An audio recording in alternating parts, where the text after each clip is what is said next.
Where are you? Please come out." When I returned home after being away for work, my grandchild was gone. I searched around the house thinking that maybe he had been involved in some kind of incident. Then I discovered my grandson in an unexpected place. I can't let my daughter-in-law leave a small child in a place like this. I decided to punish her for leaving my grandson behind. My name is Hilda. My husband died a few years ago, and since my son Landon entered the workforce and left home, I have been living in the house my husband left behind. Even though I am single, I have no problem making ends meet as I am qualified as a visiting caregiver. Home visit nursing care work is in high demand in this area, where there are many elderly people, and I spend my days busy. One day I received a call from my son Landon. "Hello, Mom, this is a sudden matter, but I have been transferred." Apparently he was assigned to a place much further away than where he currently lives. "Jackie is too young, can't you refuse? It would be unreasonable for the company to suddenly transfer you at a time like this." Landon lost his ex-wife to illness, and his last memento is my grandson Jackie. Jackie is only 5 years old, but he is an intelligent child who tries not to cause trouble for his father, perhaps because his mother died at an early age. After losing his ex-wife, Landon lived with Jackie for a while, but one day he met and remarried a woman named Susanna, and now the three of them live together. I've talked to the company about it, but it seems like it's going to be difficult. I'm worried about the 2 people I'm leaving behind because I won't be close enough to come home right away. That's why I need to talk to my mom. According to him, the place he was transferred to was quite far away, and he would not be able to come back home easily. Landon is worried about the situation of the 2 of them. He asked if I could live with them. Of course I'm worried too, so I don't mind, but I don't think Susanna would want to live with her mother-in-law. I think I kept a good distance from her. I thought that if we suddenly started living together, our relationship might collapse. That's okay, Susanna suggested that they move in with the mother-in-law's house.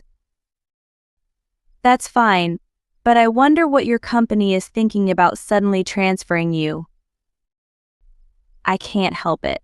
This is what office workers are like in every company.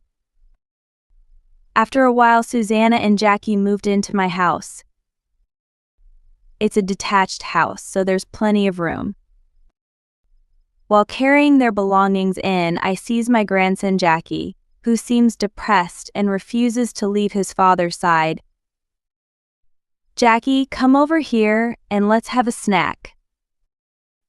With that said, I handed the cookies I had bought to Jackie, and he accepted them with his small hands, saying, "Thank you, Grandma." I was worried about whether Jackie would get used to me since we were living far apart, but surprisingly, Jackie seems to be opening up to me. As I was smiling and looking at Jackie chewing on the cookies, I heard a big dog's voice yelling "bow wow" from the garden. "Is that Rocky?" When I asked Landon, he nodded yes. There was a small dog with fluffy white fur in the garden. Rocky was Susanna's dog when she was single, and when she moved, she brought him into my home. Luckily, I have a large garden, so I plan to put Rocky's doghouse there. I also love dogs, so I was looking forward to meeting Rocky. Rocky. Jackie saw him and ran out into the garden. He tries to touch its fluffy fur. "Ah, Jackie. I always tell you not to touch him with dirty hands." Susanna yelled at Jackie in a surprising move. After trembling at those words, Jackie murmurs in a low voice that he's sorry. "You don't have to be so angry, do you?" At this, Susanna looked embarrassed, and without saying a word, she quickly moved away and went back to her work. Hey Landon, is Susanna always like that? Susanna's hit on Jackie seemed too harsh. Sometimes she scolds him for discipline, but it's not right now. I'll tell her that too. Did she not like that he tried to touch him with his hand as he was eating sweets just now? I felt a little uneasy about my future life as Jackie looked depressed and looked down by her scolding. The moving work was completed successfully. Landon departed for his new job, and the three of us began our lives together. Then, stepmom, please pick up Jackie. She told me that she was having a mom friends gathering today as well, wearing a tight-fitting dress that showed off her body shape, and wearing more makeup than usual as she headed out the door. As the scent of harsh perfume lingers in the air, I sigh again. At first, Susanna acted like she cared about me, but as she got used to living in my house, she started acting indifferent. Susanna was a housewife, and even though she was not working, she was often away from her home on a daily basis. Although she does the bare minimum of housework, she doesn't hesitate to ask me, who works full-time as a home care worker, to drop Jackie off at kindergarten, pick him up, like today. I've heard that she has a wide circle of friends, but I wonder if she has so many occasions to get together. When I said that I couldn't always cooperate because I had work, I was told that Jackie might get bullied if she didn't get along well with her mom friends, so I always reluctantly agreed. Susanna thought I wouldn't be too strong, so after a while she started going out at night. Apparently she has a drinking party just for moms. On those days, I put Jackie to bed. Mom is busy today, but you will be with your grandma. Well, I love sleeping with Grandma, thank you, Jackie said and hugged me tightly. I'm almost moved to tears by admirable Jackie, who must be feeling lonely after being away from his father. Susanna is his mother, even though she is his step-in-law. Shouldn't his mother be there for him while his father is away? Or doesn't she feel sorry for Jackie because she's just playing around? Thinking about it always made me angry. Still, Jackie is admirable and seems to be concerned about Susanna, and one day when her birthday was near, he told me that he wanted to give her a present. Mom always seems busy, right? That's why I want to make her a delicious meal. Yes, I understand. Then let's make a feast with Grandma. He tells me that he wants to keep it a secret until the day of the meal, so we secretly discuss what to make and make our own plans. Then, on the day of Susanna's birthday, Jackie ran up to Susanna, who returned home after 5 p.m. after going somewhere again. Mommy, welcome home. What? Mommy is tired. If you need anything, please tell Grandma. Susanna treated Jackie, who had been waiting impatiently for her return, and immediately retired to her room. But Jackie didn't give in to her cold attitude, and he forced her to come over, pulling Susanna's hand and leading her to the dining room. On the dining table is the omelet rice I made with Jackie. The word I love you written on top of the omelet rice with ketchup was clumsy, but it showed the child's utmost love for his mother. But Susanna sees this and is incredulous. What's this omelet rice? It's all messed up with ketchup, isn't it? Jackie looked hurt by the mocking way she said it. Mom, it's your birthday today, right? I did my best to make you a birthday present. Susanna let out a deep sigh as Jackie spoke hard while feeling like he was about to cry. It's too much trouble, I understand, she said as she reluctantly sat down and took a bite of her omelet rice. She immediately puts down the spoon and stands up. It's not very tasty. I'm not hungry, so thank you for the meal. I'm not going to eat anymore, so I'll put it away. She heads to the kitchen with the remaining plate of omelet rice in hand. Then Susanna started dumping the remaining omelet rice on her plate into the trash bag. Hey Susanna, that's too much? Jackie worked hard to make it for you, right? Oh, I'm a little sick. I just wasn't hungry. That's not enough reason that you throw anything away. In the first place, you always leave Jackie behind when you go out, so even when you're at home, you have to think about Jackie's feelings. She responded in a timid manner, but I couldn't help but criticize her in a strong tone. Up until now, I had not been able to fix her behavior, as she must have been worried about her husband being transferred and living far away from her. But that probably wasn't good. I can't leave her alone anymore because she doesn't care if I'm there or is harsh on Jackie. She must have felt remorse for my sword fight and apologized with tears in her eyes. I'm sorry, I didn't mean any harm, but the reason I'm going out is for Jackie's friendship. Of course I care about my son. In that case, please show it to me properly. After saying that, she makes Jackie promise not to treat him badly again. She certainly seemed to have become kinder to Jackie since then. However, I still can't shake my anxiety over the somewhat awkward interaction between mother and child. Then the season changed and it became winter. When I looked out the window, it was snowing, which is rare in this region. After finishing dinner, I was cleaning up in the kitchen when Susanna came into the living room with a fierce look on her face. Rocky's not here. You must have done something wrong and let him escape. She approached Jackie, who was sitting on the sofa quietly watching TV, and suddenly she started accusing him in a decisive manner. I don't know, Mom. However, Jackie shook his head with a puzzled look on his face, as if he didn't remember it.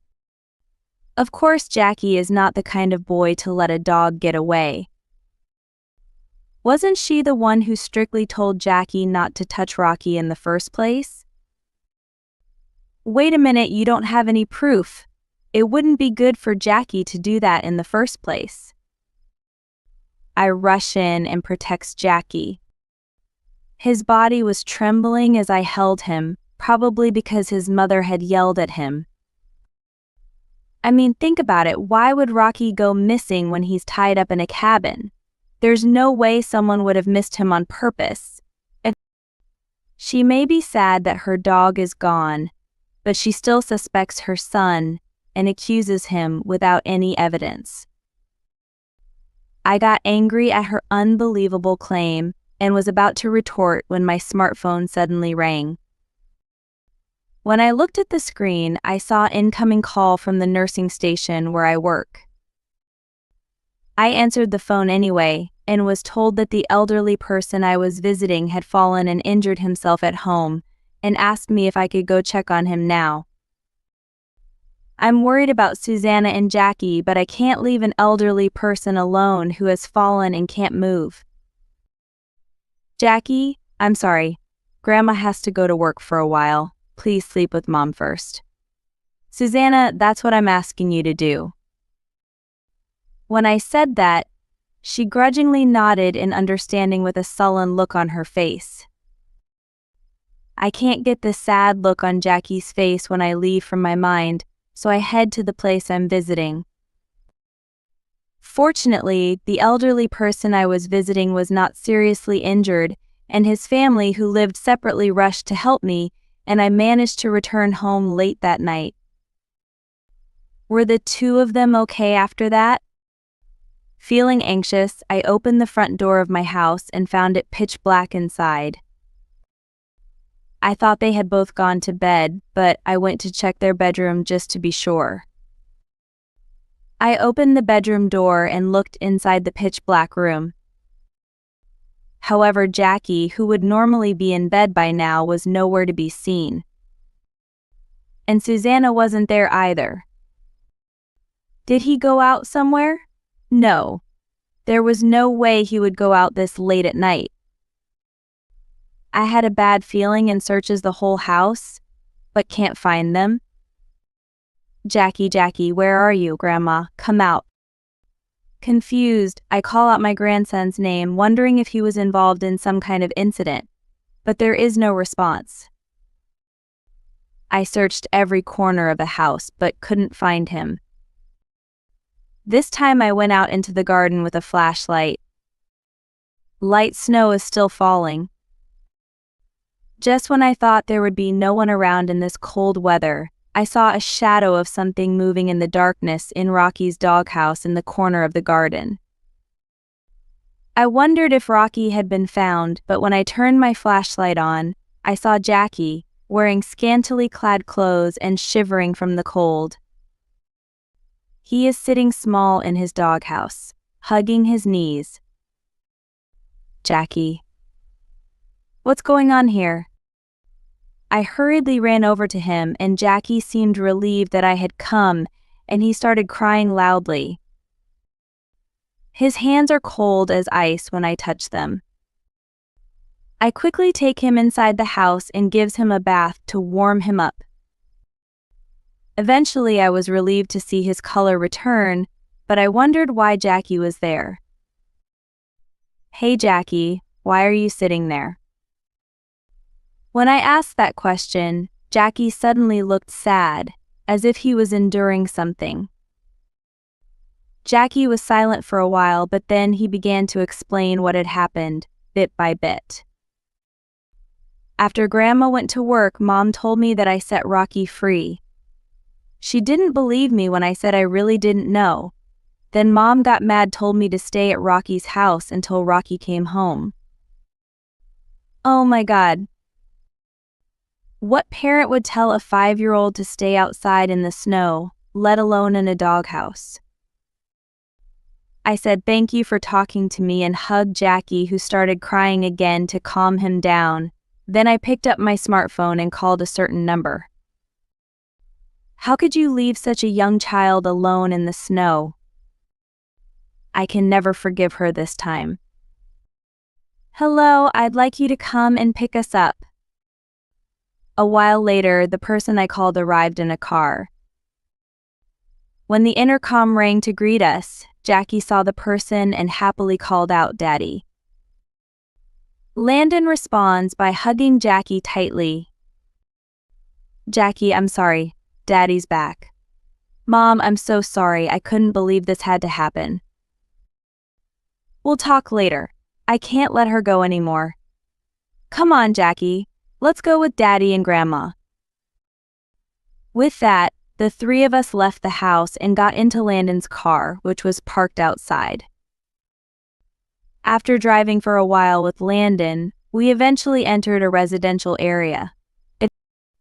This area is a so-called high-class residential area, and all of the houses are surrounded by high walls. Landon stopped his car in front of one of the largest mansions. It's been a long time since you came here. Come on in. An old white-haired gentleman came out from inside and greeted us with a smile.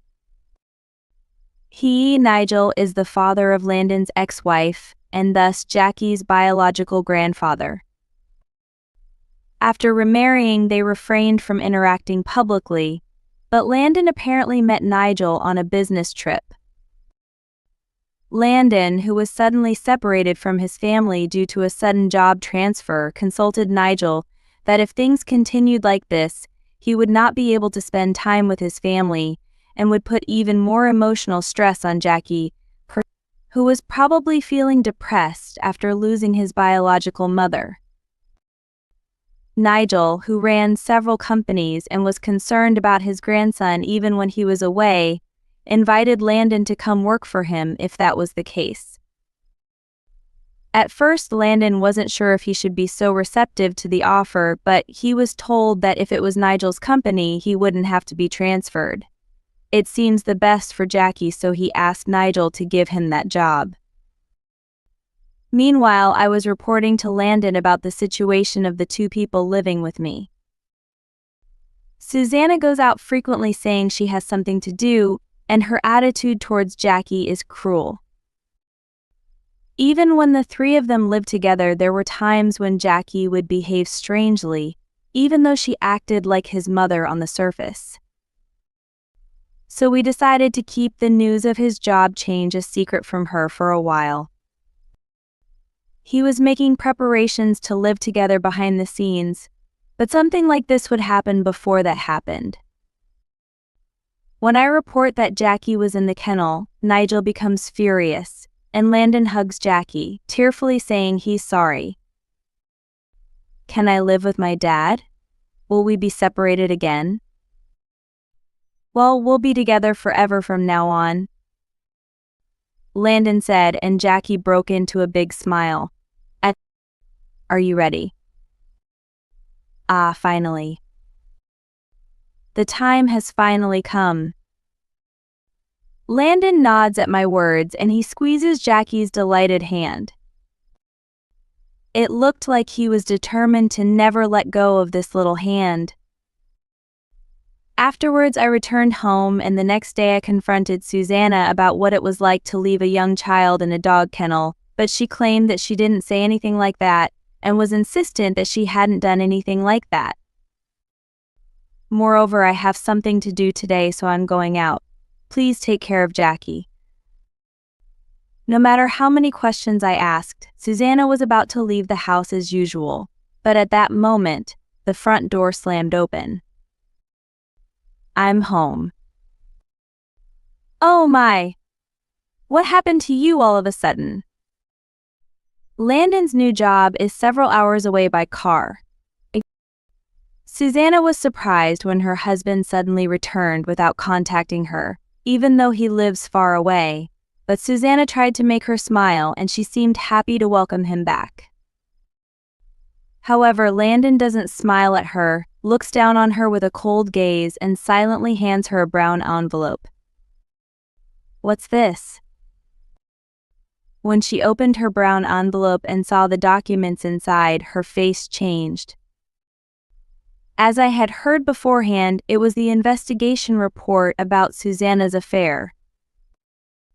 Landon, who had heard about Susanna's behavior from me, had asked the agency to investigate Susanna's behavior. You can't get away with it. We know from the research papers and photos. This is a misunderstanding. The photo showed she and a man entering a hotel. I can't believe you were having sex with my boss. You are also harassing Jackie about Rocky, right? The detective agency investigated everything, and Rocky is safe in that guy's apartment. According to the investigation, Rocky was bought at the apartment of her cheating partner. In other words, his disappearance was of her own making. It turns out that Landon's sudden departure was all part of his boss and Susanna's plan. If he's transferred to a faraway place, they can meet more often, and she can push her troublesome child onto me.